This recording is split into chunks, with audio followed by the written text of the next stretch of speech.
बिस्मिल्लाहिर्रहमानिर्रहीम।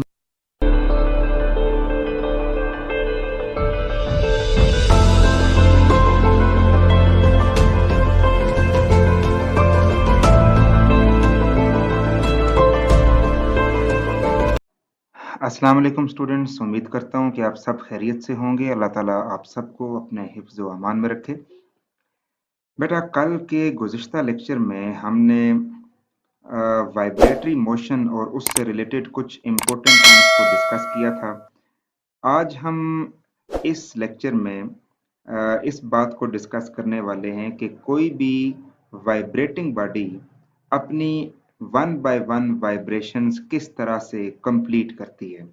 यानी जब वो एक दफ़ा वाइब्रेट करती है तो उस एक वाइब्रेशन में टाइम तो शायद बहुत ही कम स्पेंड होता हो सकता है सम टाइम 1 सेकंड भी ना लगता हो, लेकिन उस एक वाइब्रेशन के दौरान बहुत सारी ऐसी चीज़ें हैं जिनको डिस्कस करना हमारे लिए बड़ा ज़रूरी होता है, उनको समझना हमारे लिए ज़रूरी होता है। इसलिए हम यहाँ पे आज डिस्कस करेंगे कि हाउ अ बॉडी वाइब्रेट्स। ठीक है, यहाँ पे एक और अहम बात आपको बताता चलूं कि हमने जैसे कल डिस्कस किया था कि एक वाइब्रेशन कंप्लीट होने का मतलब क्या है।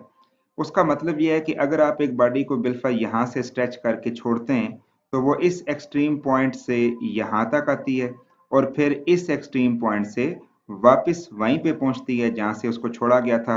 तो तब हम कहते हैं कि वो एक वाइब्रेशन कंप्लीट कर चुकी है।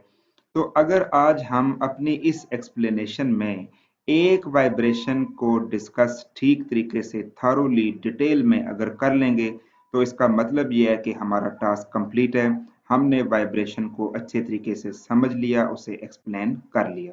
ठीक है, क्योंकि जैसे एक वाइब्रेशन जिस पैटर्न पे कंप्लीट होती है डेफिनेटली अगली तमाम वाइब्रेशन भी उसकी उसी पैटर्न पे होंगी। ठीक है, तो उनको अलग से डिस्कस करने की कोई खास जरूरत नहीं होगी।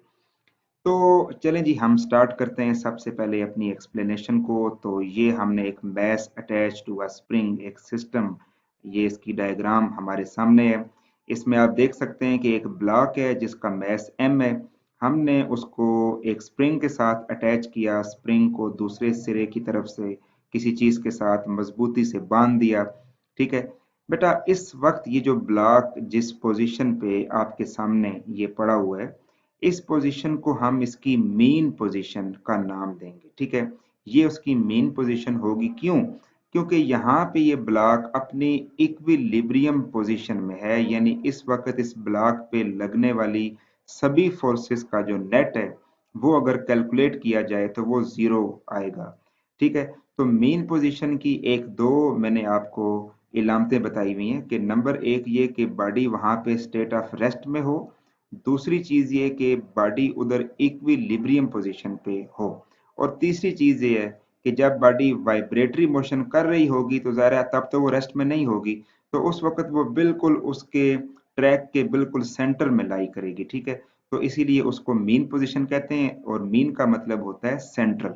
ठीक है, अच्छा जी, तो ये उसकी मेन पोजीशन है। तो मेन पोजीशन को हम यहाँ पे एक सिंबल देंगे और वो जो सिंबल है वो होगा बेटा ओ।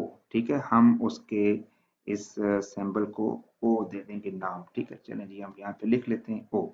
ठीक है, तो ओ जो है ये किसके लिए यूज किया है? हमने मेन पोजीशन के लिए यूज किया है। ठीक है बेटा, चलें जी, अब हम ऐसे करते हैं कि फर्ज किया हम यहाँ से पॉइंट ओ से इस ब्लॉक को स्प्रिंग के साथ जो कि बंधा हुआ है, हम इसको यहाँ से स्ट्रेच करके एक नई पोजीशन तक ले आते हैं। फर्ज किया यहाँ से मैंने इसको स्ट्रेच किया और मैं इस ब्लॉक को भाई यहाँ तक लेके आ गया। ठीक है, इधर तक मैंने उसको स्ट्रेच किया। ठीक है, अब जो ब्लॉक है उसकी जो एक नई पोजीशन जो उसने अटेन की है वो लेट्स सपोज वो ये वाली है। ठीक है जी, यहाँ पे अब वो ब्लॉक आ चुका है। ठीक है, तो अब ये जो बेटा इसकी नई पोजीशन होगी इसको भी हम एक नाम देते हैं जी। ठीक है, इसका जो नाम होगा वो होगा जी ए।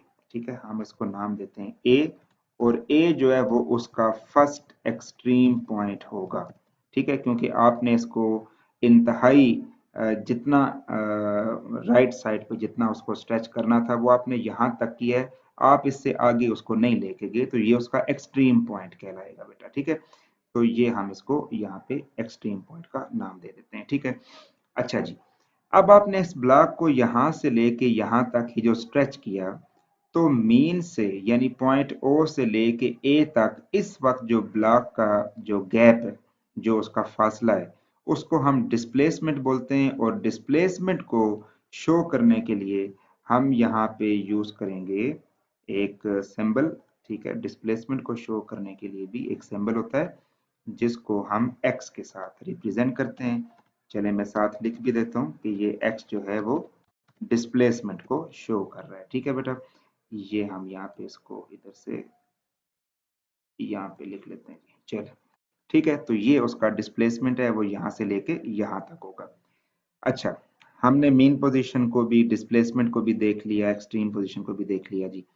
अब ऐसा है कि जैसा ही हम इस ब्लॉक को पॉइंट ए से रिलीज करेंगे, ठीक है, ब्लॉक को पॉइंट ए से रिलीज करेंगे तो फौरी तौर पे ये जो ब्लॉक है, आप देखेंगे कि ये ब्लॉक अपने पॉइंट ए से पॉइंट ओ की तरफ जो है वो अपनी मूवमेंट को स्टार्ट कर देगा, ठीक है। यहाँ पे वो अपनी मूवमेंट को स्टार्ट कर देगा, ठीक है।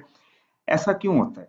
ऐसा इसलिए होता है कि यहाँ पे ब्लॉक के ऊपर अप्लाई हो रही है एक फोर्स जिसका नाम है रिस्टोरिंग फोर्स। उसका नाम क्या है जी? Restoring force. और आपको पता है कि रिस्टोरिंग फोर्स एक ऐसी फोर्स है जो ब्लॉक को किसी भी पॉइंट से खींच के लाती है, किसकी तरफ? मीन पोजीशन की तरफ, ठीक है। लिहाजा अब ये ब्लॉक चूंकि यहाँ पे था, पॉइंट ए पे था, लिहाजा रिस्टोरिंग फोर्स उसको मीन पोजीशन की तरफ वापस जो है वो पुश कर देगी, ठीक है, उसको धकेल देगी। अच्छा, तो ये ब्लॉक इस तरफ मूव करना स्टार्ट हो जाएगा। जब ये ब्लॉक मूव करते करते मीन पोजीशन पे पहुंचेगा, तो बेटा मीन पोजीशन पे अगर आप सोचें तो उधर तो रिस्टोरिंग फोर्स खत्म हो जाएगी, क्योंकि रिस्टोरिंग फोर्स का काम अपना खत्म हो गया। यहाँ पे उसकी रिस्टोरिंग फोर्स जो है वो तो जीरो हो गई है, ठीक है। अब असूलन ब्लॉक को यहाँ पे रुक जाना चाहिए, लेकिन ब्लॉक यहाँ पे मीन पोजीशन पे नहीं रुकता, क्योंकि ब्लॉक के अंदर एक खास प्रॉपर्टी मौजूद है जिस प्रॉपर्टी को हम बोलते हैं इनर्शिया, ठीक है। उस प्रॉपर्टी का नाम क्या होता है? इनर्शिया, ठीक है जी। इनर्शिया जी, नाइन्थ क्लास में आप पढ़ चुके हैं कि इनर्शिया किसी बॉडी की ऐसी प्रॉपर्टी को कहा जाता है कि जिसकी वजह से वो अपनी स्टेट ऑफ मोशन को या स्टेट ऑफ रेस्ट को कंटिन्यू करती है थोड़ी देर के लिए।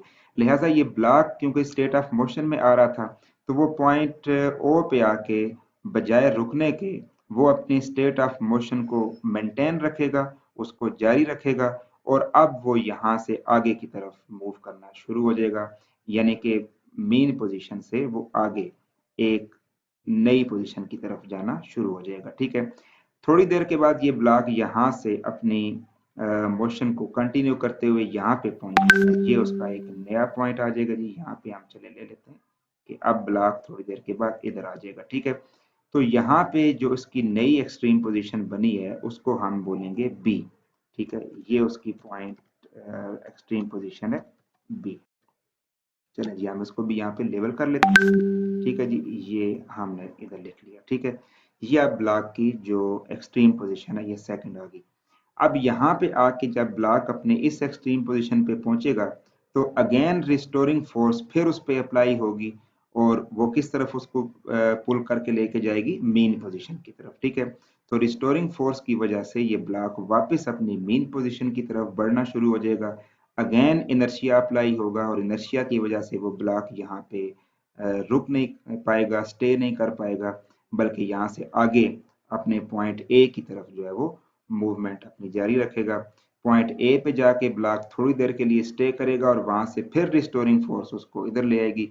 यानी ये रिस्टोरिंग फोर्स ही है जो ब्लॉक को दो पॉइंट्स के दरमियान मूवमेंट में रखती है, यानी उसकी वजह से वो अपनी मूवमेंट को कंटिन्यू रखता है। अगर ये रिस्टोरिंग फोर्स ना होती तो आप देखते कि जब ब्लॉक यहाँ से इधर आया फिर इधर से इधर गया तो ये यहाँ से आगे किसी पॉइंट की तरफ चला जाता, लेकिन जैसे ही ब्लॉक यहाँ पे रुकता है तो रिस्टोरिंग फोर्स उसको वापस उधर खींच लेती है, जिसकी वजह से वो अपनी टू एंड फ्रो मोशन को कंटिन्यू करने में कामयाब हो जाता है, ठीक है बेटा। तो ये रिस्टोरिंग फोर्स जब तक कायम रहेगी तब तक ब्लॉक भी अपनी वाइब्रेशन को जारी रखेगा।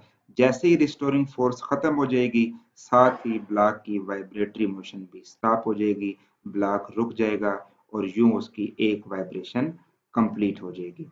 ठीक है बेटा, तो ये था हमारा आज का लेक्चर। उम्मीद करता हूँ कि आपको यहाँ तक क्लियर हो चुका होगा। इसके साथ ही मैं आपसे इजाज़त चाहता हूँ। कल हम इसके हवाले से मज़ीद कुछ बातों को डिस्कस ज़रूर करेंगे। ठीक है, थैंक यू सो मच।